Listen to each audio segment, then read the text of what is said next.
ఈరోజు భారత రాజ్యాంగ నిర్మాత బాబాసాహెబ్ డాక్టర్ బిఆర్ అంబేద్కర్ గారి వర్ధంతి సందర్భంగా వారికి నివాళులు అర్పించుకోవడం జరిగింది.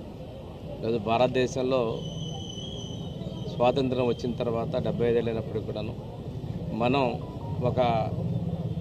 అందరం కలిసి సమాజ నిర్మాణంలో ఉన్నాం. అదేవిధంగా అణగారిన వర్గాలందరూ కూడా రక్షణ కలుగుతుందంటే రాజ్యాంగంలో వీళ్ళు కల్పించినటువంటి ఈ వర్గాల గురించిన హక్కులు వాటి వల్ల ఈరోజు ఉన్నతి కానీ రక్షణ కానీ జరుగుతూ ఉంది.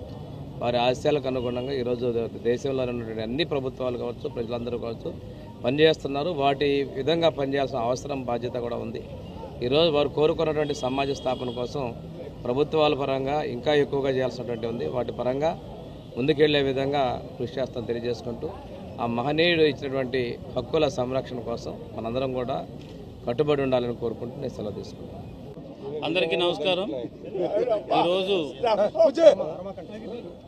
డాక్టర్ బిఆర్ అంబేద్కర్ 69వ వర్ధంతి దేశవ్యాప్తంగా జరుపుకుంటుంది.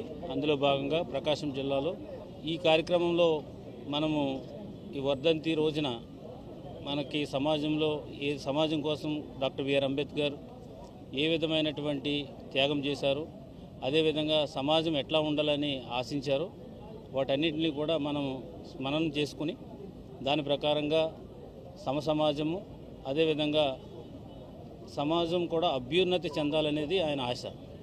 సో అందరం కలిసి ఉంటేనే ఈ భారతదేశంలో మనం అభివృద్ధి చెందుతామనే ఒక నినాదంతో అటు దళితులకైతేనేమి, అటు విమెన్కి అయితేనేమి, అన్ని రకాల వర్గాలకి ఆ రోజు ఉన్నటువంటి పీడిత వర్గాలు ఏవైతే ఉన్నాయో వాటి పట్ల ఆయన ప్రత్యేక శ్రద్ధ చూపించి సో వారిని కూడా సమాజంలో ఈక్వల్గా అందరితో పాటు ఎదిగేలాగా ఒక కాన్స్టిట్యూషన్ రాసి దాన్ని ఒక దైవంలాగా మీరు భావించాలని చెప్పేసి ఆ కాన్స్టిట్యూషన్ ద్వారా, రాజ్యాంగం ద్వారా దేశ పరిపాలన నడవాలని, దాని ద్వారా అన్ని రకాల ప్రజలకి మేలు జరుగుతుందని ఆశించి ఆయన మనకి ఈ ఆశయాన్ని మనకు పెట్టారు. కాబట్టి దాని ప్రకారంగా ప్రజలందరూ కూడా ఈరోజు ఆయన వర్ధంతి సందర్భంగా అవన్నీ కూడా గుర్తు చేసుకుని మనం ప్రోగ్రెస్ అవుతూ ఆయన యొక్క ఆశయాలను ముందుకు తీసుకెళ్లాలని సందర్భంగా కోరుకుంటున్నాను. Thank you.